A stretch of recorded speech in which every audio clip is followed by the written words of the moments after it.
364, 365, 366, 367, 368. So you're counting money, huh? What's the occasion?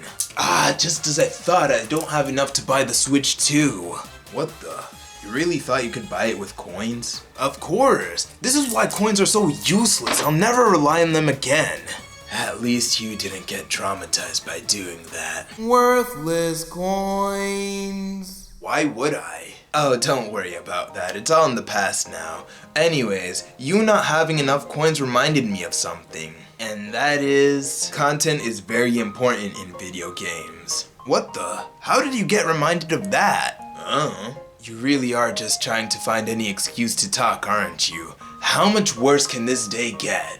If you don't want to listen, you can just leave, you know. It's alright, I'll stay. Guess what game made me even want to talk about this topic in the first place? It was Sparking Zero. Yeah, I know. This game just lives rent-free in my head. But if you grew up with the older games, you would understand how much of a turn-off that game was when it came out. Sparking Infinite will probably be a lot better than this game, but maybe I'm just getting my hopes up again. Anyways, I want to structure this video a little differently. I want to go over what would be the bare minimum content a game can have when it's too much or too little, and the perfect balance. To start off, the game's main goal is important in deciding what the bare minimum content is. Every game is different, so when a game like an RPG's content can feel abundant, that doesn't have to translate to a platformer. In fact, if you look at the games of the past, we can actually see the bare minimum of each genre. If you want to talk about the absolute bare minimum, look at Pong. That game is literally as simple as it can get. The main goal is for two people to face off each other. So the content in that game is one mode where you just move a paddle up and down and prevent the opponent from scoring off of you. At the time, that was pretty acceptable. But imagine Mario Tennis playing like that where there's only one mode to play against an opponent. As time goes by, it feels as if the bare minimum starts to become bigger and bigger. Of course, since these are just games, the definition stays the same. A platformer only really needs you to go through a world in a linear fashion. But then that divides what bare minimum can mean, because although in fundamentals that's enough, in satisfaction that isn't.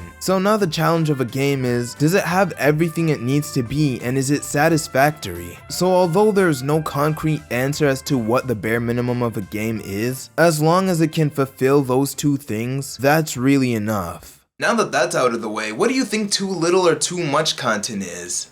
Huh? You were talking to me?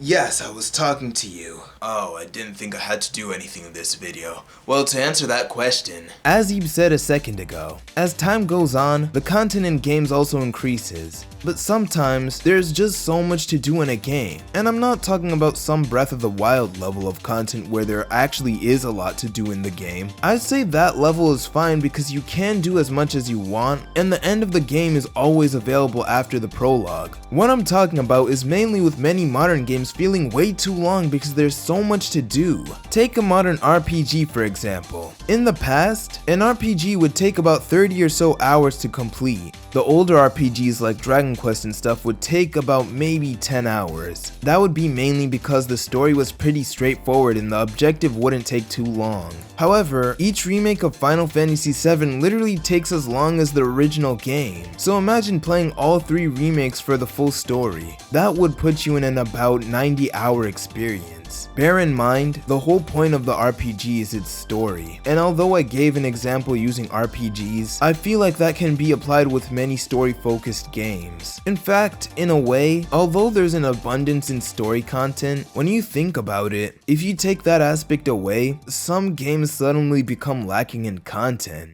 Now when the content feels too little is actually another problem many modern games face. Sparking Zero is the clear example of this, where if you aren't playing online, you have literally nothing to do. Sure, there is the story mode and the create a story mode, but those have their own problems in feeling lackluster.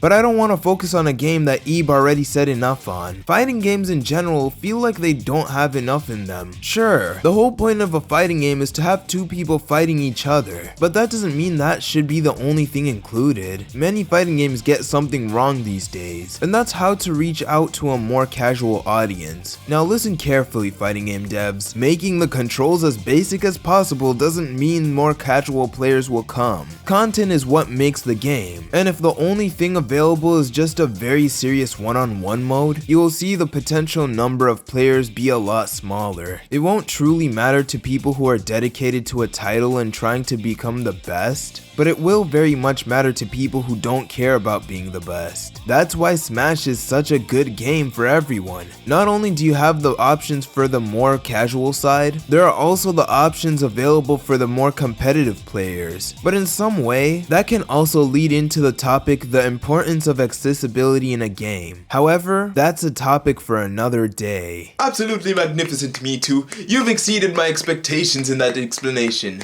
Gee golly, you're making me blush. Anyways, I'll do the rest. So now we know the bare minimum and the borderlines as to how much the game should have. So what are the games with the best balance? These games were mentioned earlier, but Smash and Breath of the Wild really has something for everyone, and games like that are really just the best. Tears of the Kingdom may be pretty highly regarded, but it does kind of overwhelm the player with how much you can really do, and in a way, it is a little too technical compared to Breath of the Wild. Mario Odyssey is actually another good example as to the perfect balance. I know I use a lot of Nintendo games as examples, but I feel like those are the easiest to understand. Anyways, that game does something special where its movement was made to feel the way it does for anyone who wants to try speedrunning. There's also the fact that you don't have to get every moon in the game to beat it, so there's a side for the speedrunners, casual players, and completionists. I'd say in terms of the perfect length for an RPG, Dragon Quest XI has it all, with the main story being about 50 hours, side stories existing for rewards, optional bosses, and with the definitive edition, the optional 3DS content, and so on. I know RPGs aren't for everyone, but there really is something for everyone in this game. In any case, the perfect balance of content in a game is pretty much there's something for everyone. In the end, content is really important to a game, but how much of it depends on the game's needs. Too much will only lead to many people not finishing the game. Too little will lead to disappointment, and the perfect balance makes a game have a name. The problem with adding content though is the fact that it's costly, and now a company would have to make a decision. Sacrifice content for graphics, or sacrifice looks for content. Of course, you can't just have a perfect middle ground and everyone would be happy, but sadly, that seems to be not much of an option nowadays. Regardless, if I had to say, content in a game is hands down the most important part of the game. Without it, there is no game to begin with.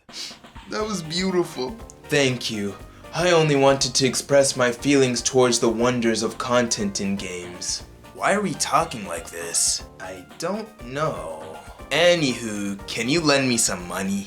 Absolutely not. Do you remember the time you used my money for the tier list budget? Oh yeah, I did do that. I'm still broke because of that, you know.